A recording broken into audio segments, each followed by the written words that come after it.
আর গভীর রাত হতেই দেখা যায় আজকের ওই বাচ্চাটির আত্মা চৌবাড়ির জঙ্গলের বাকি ভুতুড়ে বাচ্চাগুলোর সাথে খেলা করছে।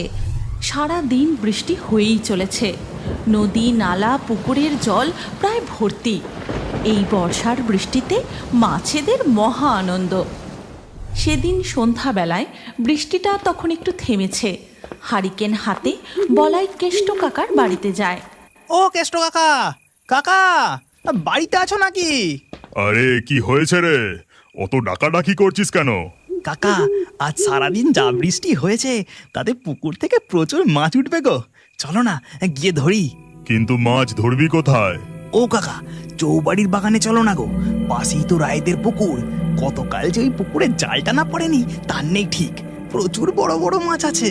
কিন্তু এই ভর সন্ধ্যাবেলা চৌবাড়ির বাগানে যাওয়াটা কি ঠিক হবে? গ্রামে এত পুকুর নদী থাকতে ওই চৌবাড়ির বাগান? তুমি তো সাহসী মানুষ, তাই তো আমি সোজা তোমার কাছে এলুম। তুমি এ কথা বলছো? আরে কাকা কিছু হবে না গো, চলো না। ঠিক আছে ঠিক আছে, চল তবে। এই কথা বলে কেষ্ট কাকার সাথে বলাই বৃষ্টি ভেজা সন্ধ্যায় মাছ ধরতে চৌবাড়ির বাগানের দিকে হাঁটা শুরু করে। বৃষ্টি থামায় ঝিঝি পোকাগুলো মনের আনন্দে ডাকছে, আর তার সাথে সাথে সুর মিলিয়ে ব্যাঙগুলোও ডেকে চলেছে।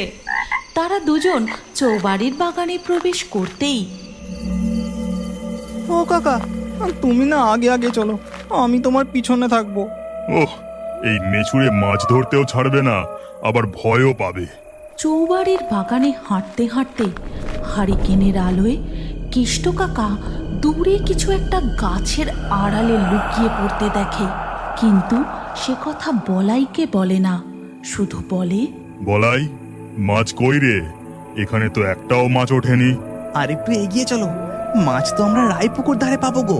তারা চৌবাড়ির জঙ্গল পেরিয়ে রায়পুকুরের কাছাকাছি যেতেই দেখে পুকুর থেকে বেশ কিছু মাছ পাড়ে উঠে এসেছে। কাকা বৃষ্টিতে পুকুর পাড়ে অনেক মাছ উঠেছে গো, তাড়াতাড়ি মাছগুলো ঝোলায় ভরি, চলো চলো। তারা দুজন মাছগুলো কুড়িয়ে ঝোলায় ভরতে থাকে। ঠিক তখনই চৌবাড়ির জঙ্গলের গভীর থেকে ভেসে আসে বাচ্চার কান্নার শব্দ। তখনই তারা মাছ ধরা থামিয়ে শব্দটা ভালো করে শুনতে থাকে। কাকা বাচ্চার কান্নার শব্দ গো, তুমি শুনতে পেলে?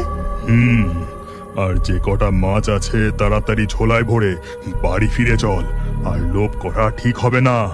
এই কথা বলে তারা মাছ কুড়িয়ে যেই ঝোলায় ভরতে যায়